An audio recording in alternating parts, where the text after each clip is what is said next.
Fome no Brasil. Especialistas mostram como as distorções no modelo de produção agrícola produzem a fome ao invés de alimentação básica e saudável. Crise climática se agrava com rapidez. Cientistas e especialistas afirmam que os impactos são consequências do aumento de emissão de gases na atmosfera.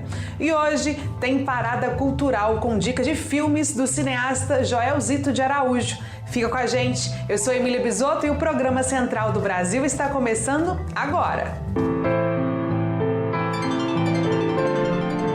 Central do Brasil. Paulo Roberto da Silva Lima, o Paulo Galo, integrante do movimento Revolução Periférica e do grupo dos entregadores antifascistas, foi preso ontem, dia 28 de julho. O grupo assumiu a autoria da ação que contesta a homenagem a um dos responsáveis pela escravização e extermínio de indígenas e negros no século XVIII. Paulo e sua esposa, Jéssica Barbosa, tiveram prisão decretada ao se apresentarem voluntariamente ao 11º Distrito Policial.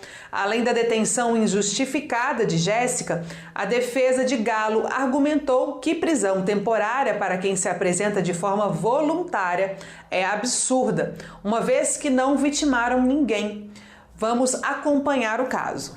Frio extremo em algumas regiões e calor e seca em outras. Esse é o resultado de uma crise climática que estamos enfrentando e que é consequência da atuação do homem.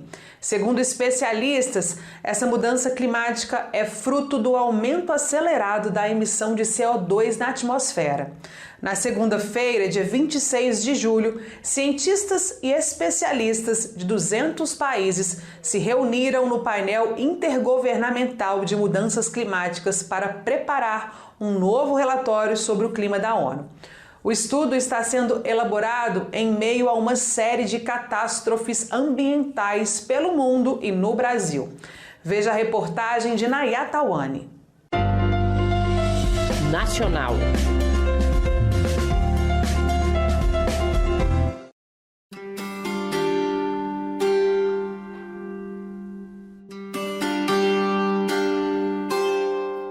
O Brasil atualmente vem sofrendo com temperaturas baixíssimas no inverno. Em Santa Catarina, por exemplo, foram registrados em junho 3 dias seguidos de neve, fenômeno que não acontecia há 21 anos.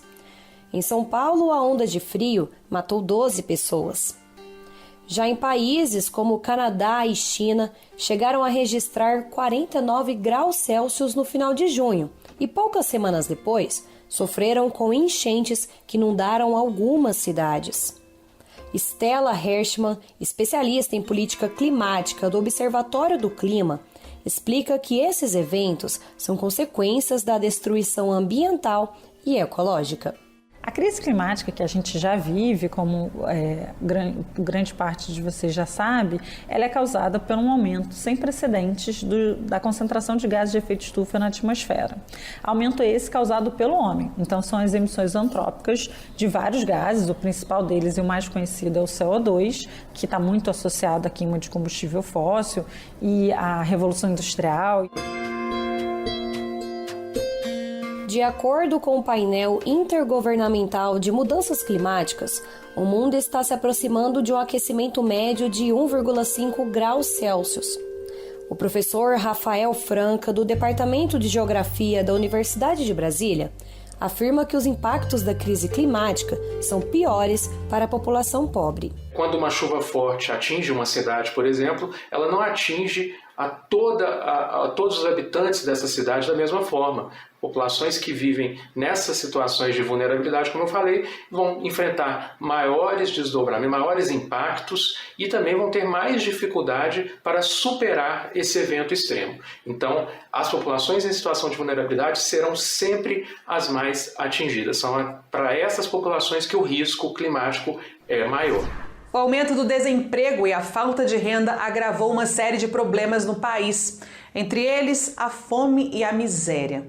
A distribuição de cortes de ossos bovinos realizado por um açougue em Cuiabá, no Mato Grosso, é apenas um exemplo dessa triste realidade.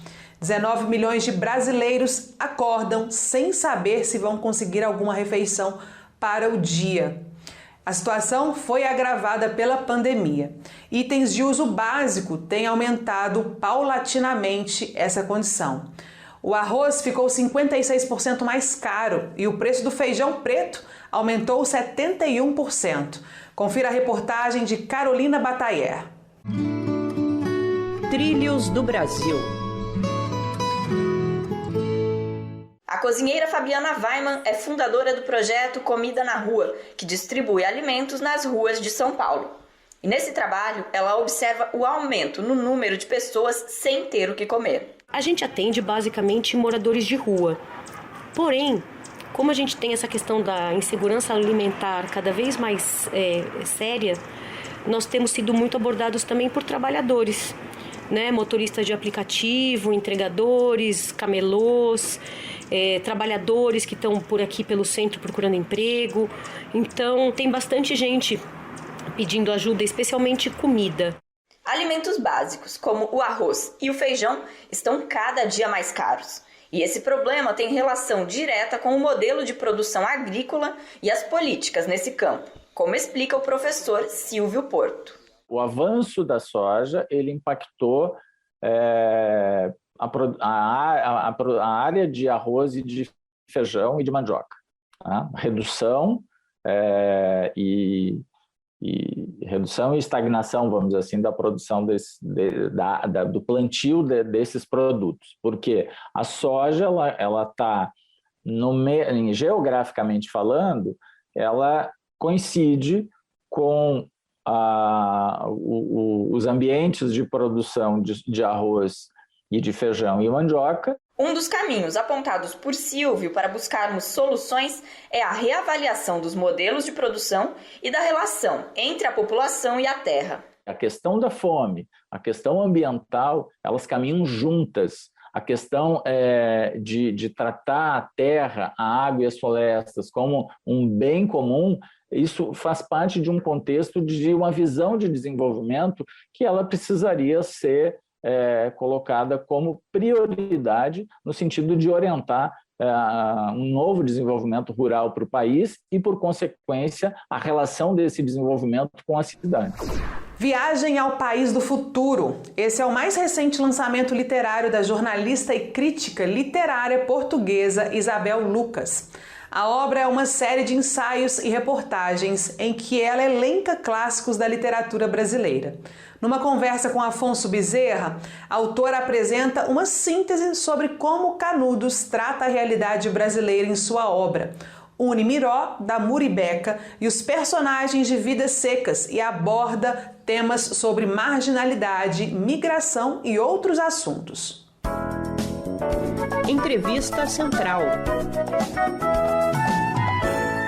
Olá! A entrevista central de hoje recebe a jornalista e crítica literária portuguesa Isabel Lucas. Ela se inspirou nos clássicos da literatura brasileira para investigar as profundezas do nosso país. O resultado dessa longa travessia está no seu mais recente livro, Viagem ao País do Futuro, que compila uma série de ensaios e reportagens inspirados em nomes como Euclides da Cunha, Machado de Assis e Graciliano Ramos. Bem-vinda, Isabel. Olá, obrigada por me convidar. Isabel, que Brasil foi esse que você encontrou ao revisitar a nossa literatura clássica e, ao mesmo tempo, promover este diálogo com o Brasil das ruas do tempo presente? Eu conheci o Brasil, através do livro, numa altura em que o Brasil estava muito dividido. Foi no momento em que Bolsonaro tinha tomado posse, e, portanto, eu percebi que havia uma tensão no Brasil. Essa tensão era para mim visível. Vi um Brasil que é muito... é completamente diferente a leitura que fazemos de um livro antes de estar na paisagem desse livro e depois de estarmos na paisagem desse livro. Os livros foram um grande auxiliar para eu perceber um bocadinho melhor a grande diversidade, a grande dimensão e a grande complexidade deste país que eu tentei perceber qual era a identidade que identidade tem este Brasil, não é? Qual é a identidade deste Brasil? E você abre a série de ensaios-reportagens com a experiência de Canudos, no sertão da Bahia, e com a obra de Euclides da Cunha. O que este fato histórico sintetiza do Brasil?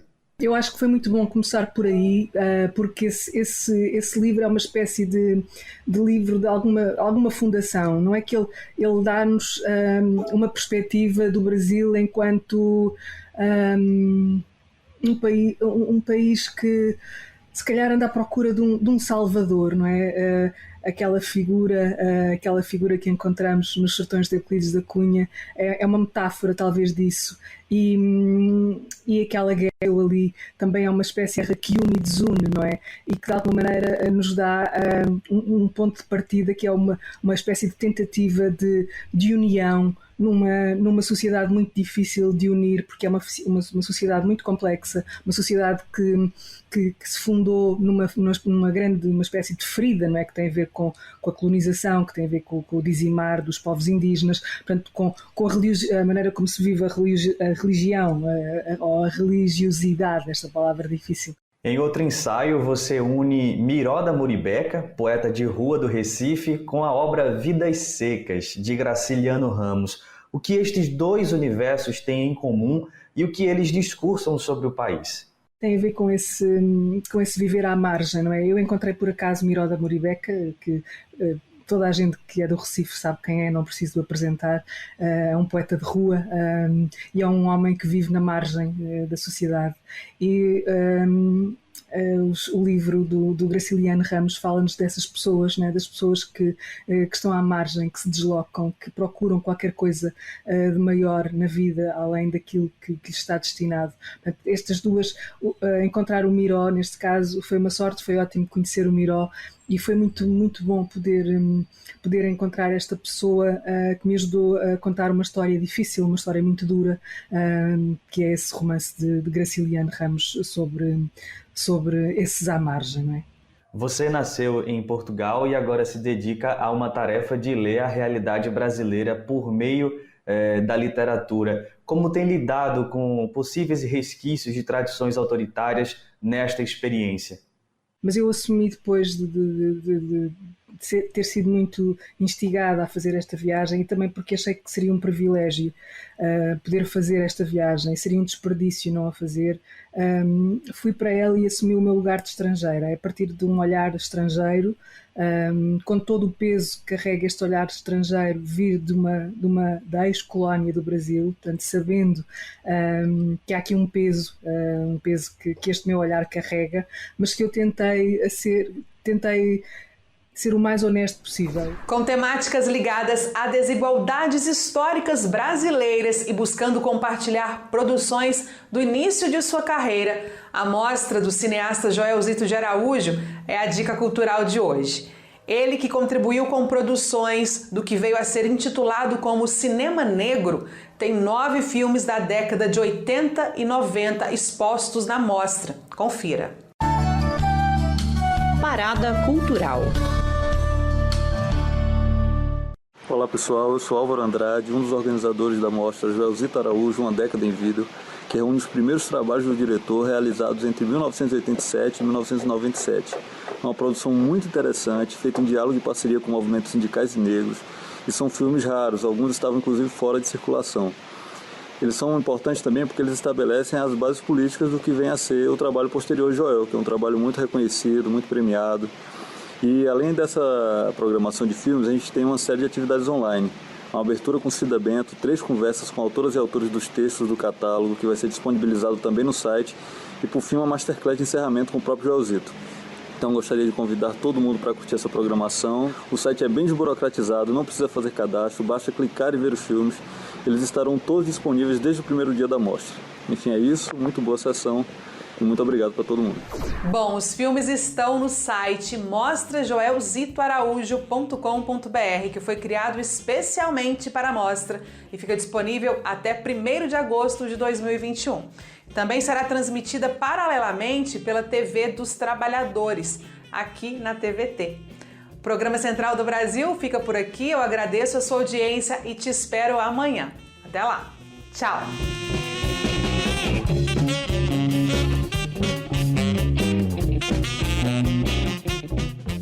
Central do Brasil, a rede de comunicação dos movimentos populares.